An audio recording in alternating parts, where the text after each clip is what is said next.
पहले लड़े थे घोड़ों से, अब लड़ेंगे जनता पार्टी के लोग। साजिश करके ये लोग पास उनको दे देते हैं, वैसे लोगों को देते हैं जिनको न तो ये संसद से मतलब है, न तो ये लोगों को संसद से कोई काम कोई। सबसे बड़े लोकतंत्र के मंदिर जो संसद है वो सुरक्षित नहीं है, तो देश का जनता पिछले 9 वर्षों में कैसे सुरक्षित हो सकता है? ये कहीं न कहीं निंदनीय और दुर्भाग्यपूर्ण है। लोकसभा में जिस तरह से कड़ी सुरक्षा के बावजूद भी जिस तरह से धुएं का जो ये हमला हुआ है, जो संदिग्ध लोग लोकसभा में घुस गए थे, और जिस तरह से जो चीज़ें हुई उस पर आप क्या बोलना चाहेंगे? देखिए, सबसे पहले आपके न्यूज़ चैनल के माध्यम से जितने भी दर्शक हैं उनको मेरा नमस्कार। पत्रकार महोदय, आप लोग लोकतंत्र के चौथे स्तंभ हैं और समाज का आईना है। हमेशा सच्चाई को दिखाते हैं और जनता के जो धरातल पर जो ज़मीनी स्तर पर जो मुद्दा होता है उनको सरकार तक पहुंचाने का प्रयास करते हैं।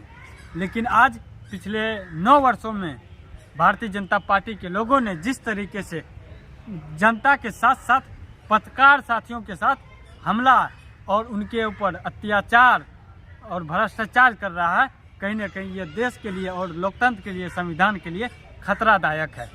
पिछले दिनों संसद में जब हमारे नेता, जन जन के नेता, गरीबों के नेता, युवाओं के नेता श्री राहुल गांधी जी जब संसद में थे, सत्र चल रहा था, उस समय भारतीय जनता पार्टी के लोग और उनके सांसद कम थे, तो उसी को ये लोग हमला करने के लिए ये लोग लेकिन ये लोग को ड्रामा, ये लोग तो हमेशा से इस देश में नफरत फैलाने का काम करते हैं ना, इस देश में प्रेम, एकता, भाईचारा को ख़त्म करना चाहते हैं ना, इस देश की जो गंगा जमनी तहजीब है उनको तोड़ना चाहते हैं ना।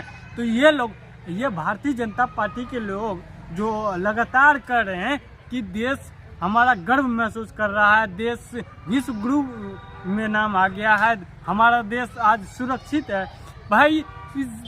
और ऐसे सरकार को, ऐसे निकम्मी भ्रष्टाचारी बलात्कारी सरकार को हम लोग 2024 में उखाड़ के फेंकने का काम करेंगे। और इन्होंने जो घुसपैठियों को यहाँ लाने के लिए और देश के लोकतंत्र के मंदिर में हमला करने के लिए कार्य करने का काम किया है, यह देश के लिए दुर्भाग्यपूर्ण है। आगामी लोकसभा चुनाव में कांग्रेस अपने आप को किस मजबूत स्थिति में देख रही है? देखिए, पिछली लोकसभा चुनाव में भारतीय जनता पार्टी के लोग और माननीय प्रधानमंत्री श्री नरेंद्र मोदी जी ने देश के युवाओं से, देश के किसानों से, देश के जवानों से वादा किया था कि अगर हमारी पार्टी की सरकार बनेगी तो हम देश में प्रत्येक वर्ष 2 करोड़ युवाओं को नौकरी देंगे। आज जब हम जैसे लाखों करोड़ों युवा भारतीय जनता पार्टी के आंख में आंख डाल के उनसे अपना हक और अधिकार मांगते हैं, तो भारतीय जनता पार्टी के लोग उनके ऊपर हक और अधिकार के बदले लाठियां बरसाते हैं, उनको जेल में बंद कर दिया जाता है।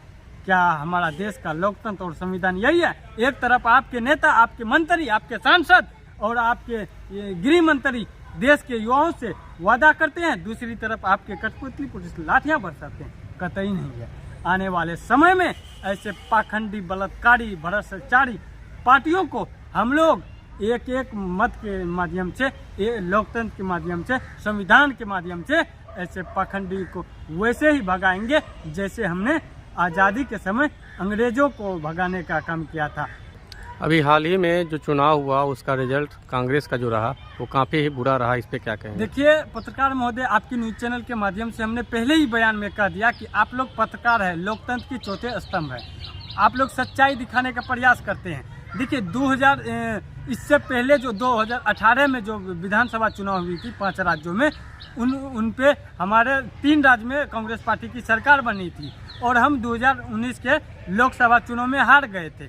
तो वो मतलब सेमीफाइनल में हम लोग जीते थे तो फाइनल में हार गए। तो इस बार जो सेमीफाइनल में ये भारतीय जनता पार्टी के लोग साजिश के तहत घटोला करके, चोरी करके, डकैती करके ये लोग चुनाव में ईवीएम को हैक करके, जनता को गुमराह करके, जनता को लूट को, किसान को के मुद्दे को भटका करके ये लोग जो सत्ता में काबिज किए हैं, जाति धर्म हिंदू मुस्लिम करके ये लोग जो सत्ता पे ये लोग राज कर रहे हैं। तो सेमीफाइनल में तो ये जीत गए, लेकिन हम लोग फाइनल 2024 में इसको उठा के पटकनिया दे देंगे। अच्छा, आपका भी चल रहा है अभियान बूथ जोड़ो यूथ जोड़ो, इस पे क्या कहेंगे? देखिए, आज इस देश में पिछले 10 वर्षों से भारतीय जनता पार्टी के लोगों ने जिस तरीके से इस देश के युवाओं के साथ बेरोजगारी, महंगाई जैसे कठिनाई से गुजर रहे हैं, उनके साथ जो इन्होंने विश्वासघात करने का काम किया है, उसी को कांग्रेस पार्टी ने एक निर्णय और एक संकल्प लिया है कि अब हम लोग यूथ कांग्रेस के साथ देश के युवाओं को, देश के नौजवानों को हम लोग आगे बढ़ाएंगे, पार्टी में लाएंगे।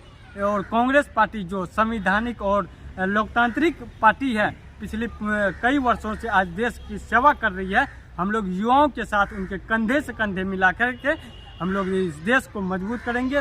किसानों के मुद्दे, युवाओं के मुद्दे, महिलाओं के मुद्दे को ये हम लोग लेके 2024 में पूरी तरीके से पूरे बिहार से, पूरे देश से ऐसे पाखंडी पार्टियों को हम लोग उखाड़ फेंकेंगे। हम लोग फाइनल में कांग्रेस पार्टी की पूर्ण बहुमत की सरकार बनेगी और आदरणीय नेता श्री राहुल गांधी जी इस देश के प्रधानमंत्री होंगे।